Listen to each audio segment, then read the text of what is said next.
बॅटरीच्या उजेडात तो दिसला. तो दिसला म्हणजे नक्की काय, म्हणजे काय दिसलं तुम्हाला? बिबट्या दिसला. बिबट्या म्हणजे कसं होतं काय? त्याच्यावर काळं टिपकं होतं, लाल टिपकं होतं, असं होता. आणि जवळजवळ 2, 2.5, 3 फूट उंची होती त्याची. अच्छा. हा. काही डरकाळी वगैरे काय त्याने? डरकाळी फोडत होता तो. मी आधी बॅटरी दाबल्यानंतर तो डरकाळी फोडायला लागला, पण तो मी घाबरलो त्याच्यात. बरं बरं, चालेल.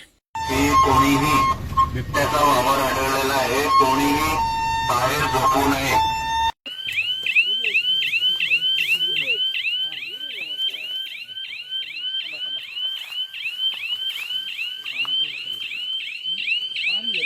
आलेले आम्हाला तक्रार अशी आली की धर्मा आगिवले काकांनी 7:45च्या दरम्यान बिबट्या बघितला. अंदाजाने तो बिबट्या असावा किंवा तरस असण्याची शक्यता, दोन्ही आपल्याला नाकारता येणार नाही. कारण त्यांनी ज्या ठिकाणाहून बघितला तिथून साधारण अंतर जे आहे ते 100 मीटरचं होतं आणि वेळ साधारण 8-8:15च्या दरम्यानची होती, अंधाराची वेळ होती.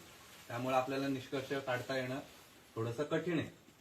सदरचा तुमचा प्रधानपाडा जो आहे तो गावापासून, आसनोली गावापासून थोडासा बाहेर आहे. सदर घटनेची माहिती आम्हाला वन विभागाला आपले सर्वांचे लाडके सरपंच सन्माननीय सातपुते साहेब यांनी दिली. तसंच आज इथे देसले साहेब सुद्धा उपस्थित आहेत, तसंच प्रतिष्ठित ग्रामस्थ मंडळी. आता बिबट्या ग्रामस्थ मंडळी आसनोलीचे असतील, केळगावचे असतील, आपण इथे आलेलो आहेत वन विभागाचे कर्मचारी. तर आपल्याला त्याच भागामध्ये जवळच पाणवठ्याला तेवढ्याच परिसरामध्ये आपण पाहणी केली असता आपल्याला एक ठसा आढळून आलेला आहे आणि सदरचा ठसा हा ताजा आहे. तर आपण बघू शकता हा ठसा जो आहे तो साधारण 3 इंचाचा आहे. 3 इंचाचा ठसा आहे. म्हणजे बिबट्याचा जिथे ठसा जो असतो तो माझ्या माहितीप्रमाणे 3.5 ते 5 इंचाचा असतो आणि हा ठसा 3 इंचाचा आहे. दुसरा साई इकडे मोहयान, त्याच्या ठस्याचं निरीक्षण केलं असता हे 2 खुबे दिसतात तुम्हाला. बिबट्याचे खुबे 3 खुबे असतात. तिसरी गोष्ट म्हणजे बिबट्याचा पंजा असा मोठा असतो, 5 इंचाचा असतो, म्हणजे साधारण तुमचा जो गेला एवढा मोठा असतो. आणि त्याला नखं नसतात, कारण बिबट्या जेव्हा शिकार करतो त्यावेळेसच नखं बाहेर काढतो. तर माझ्या माहितीप्रमाणे तरी हा तरसाचा ठसा आहे. व्हिडिओ बंद कर. उपस्थित सर्व ग्रामस्थ, केगाव ग्रामस्थ, आसनोली ग्रामस्थ, तसंच आपल्या सरपंच असतील, आसनोलीचे उपसरपंच असतील, देसले साहेब असतील, पुन्हा सातपुते साहेब असतील.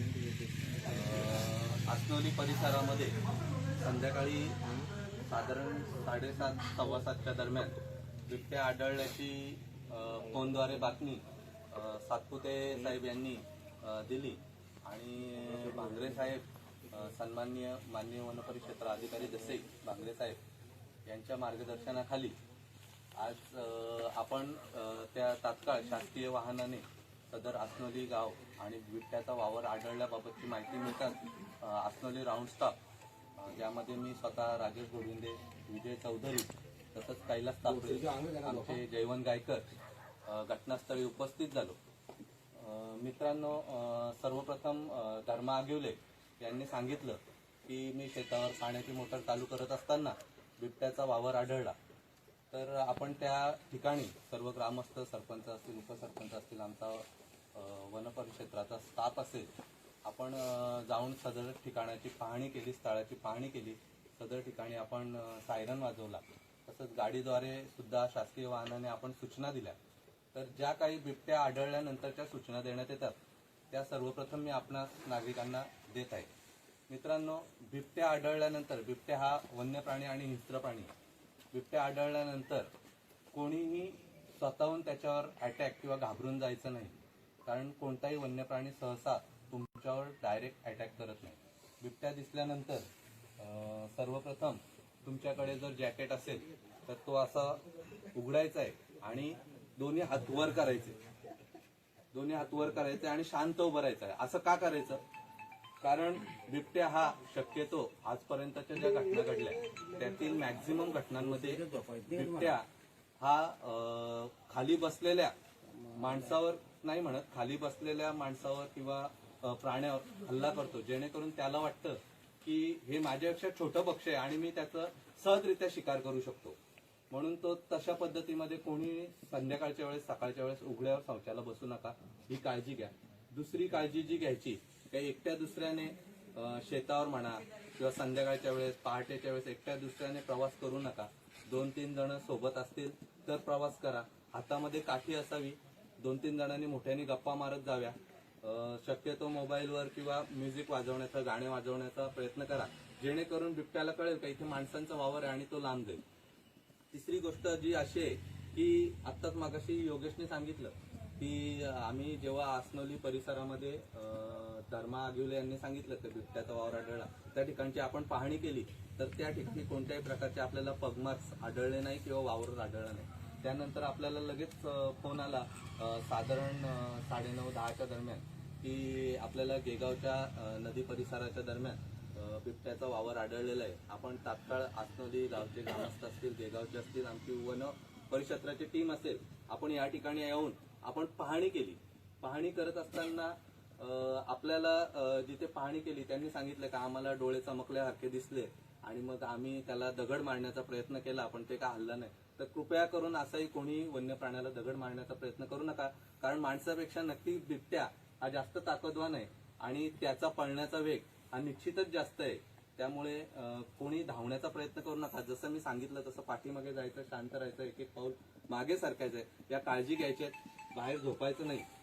पण आत्ता आपण जे बघितलं त्या दृष्टीने आपण पानसरेंनी सांगितलं त्या पद्धतीने आपण नदी परिक्षेत्राच्या दरम्यान आपण बघितलं तर तिथे आपल्याला एक पगमार्क्स मिळाला. त्याचा आपण फोटो घेतला, तो पगमार्क्स मोजला तर साधारण तो 3-3.25 इंचाचा पगमार्क्स भरतोय आणि तो पगमार्क्सला पुढे नख आहेत, नखांचे लागलेले आहेत, ताजा पगमार्क्स आहे. जे त्यांनी वेळ सांगितली त्याला जुळणारी वेळ आहे आणि सदरचा पगमार्क हा तरसाचा असल्याचं आमचा अंदाज आहे. 90%, 90-95% अंदाज तरसाचा आणि तरसाचाच आहे अशी माझी तरी खात्री आहे, कारण तिथे नखे आहे. तरी आपण सावधगिरी म्हणून बिबट्याचा वावर आहे असं गृहीत धरूया. बिबट्याचा वावर नाहीये, तरसाचा पावलाचा ठसा आहे. पण असं आपण म्हणूया की बिबट्याचा जर वावर असेल तर मी दिलेल्या सूचनांचं पालन करायचंय, काळजी करायची आहे आणि कोणत्याही घाबरण्याचा, कोणत्याही प्रकारचा ग्रामस्थांनी प्रयत्न करायचा नाही. जर यदाकदाचित हा तरसच आहे पण बिबट्या जर असलाच तर त्या संदर्भात आपण काळजी घ्यायची आहे. आणि कुठे कुत्र्या खाल्लेल्या परिस्थितीत, मांजरं, कुत्र्या किंवा बकऱ्या यांच्यावर हल्ला झाला, मानेवर हल्ला झाला, अशी परिस्थिती असेल तर तात्काळ वन विभागाला कळवायचं आहे. आमचा नंबर सातपुते साहेबांकडे आहे, तुमच्या ग्रुपवर शेअर होईलच. आणि कर्मचाऱ्यांचे या ठिकाणी आसनोली आणि गेगाव ग्रामस्थांच्या वतीनं या ठिकाणी मनापासून धन्यवाद व्यक्त करतोय. सर्व परिस्थिती आपल्या या ठिकाणी गोविंदे सरांनी सांगितलेली आहे. आजच्या दरम्यान ज्यावेळी आम्हाला फोन आला आम्ही तत्काळ त्या ठिकाणी जसंही वनपरिक्षेत्र अधिकारी भांगे सरांशी संपर्क साधला आणि साहेबांनी तत्काळ म्हणजे कुठल्याही वेळेचा विलंब न लावता त्या ठिकाणी सर्व स्टाफ या ठिकाणी पाठवला. प्रधानपाडे या ठिकाणी आम्ही गेलो. तिथला मागोवा घेत पानसरेंचा फोन आला. पानसरेंच्या इथपर्यंत आल्यानंतर शेवटी अंतिम सत्य त्या ठिकाणी बाहेर आलंय असं या ठिकाणी गोविंदे सरांनी जाहीर केलेलं आहे. त्याच्यामुळे तरच जरी असला तरी साहेबांनी सांगितलं की प्रत्येकाने त्या ठिकाणी काळजी घ्यायची आहे. तरच सुद्धा हल्ला करतोय हे त्यांनी या ठिकाणी आवर्जून सांगितलेलं आहे. खूप उशीर झालेला आहे. मी पुन्हा एकदा सरांचं या ठिकाणी आणि त्यांच्या सर्व स्टाफचं मनापासून या ठिकाणी धन्यवाद व्यक्त करतो आणि प्रत्येकाने काळजी घ्यावी असं ग्रामपंचायत आसनोलीच्या वतीने सर्वांना आवाहन करतो. सरपंच साहेबांनी फॉरेस्ट डिपार्टमेंटशी संवाद साधून गोविंदे सर असतील, चौधरी सर असतील, मामा असतील, त्यांची पूर्ण टीम अर्ध्या तासात तत्काळ येऊन पाहणी केली. खरोखर मी फॉरेस्ट डिपार्टमेंटचे मनापासून आभार व्यक्त करतो. आणि आमच्या आसनोली आणि गेगाव या परिसरात जो भीतीचं वातावरण होता 2 तासापूर्वी तो आता तरी कुठं वाटतंय की तो कमी झालाय, मन हलकं झालंय असं मला वाटतंय. आणि सगळ्यांनी काळजी घ्या.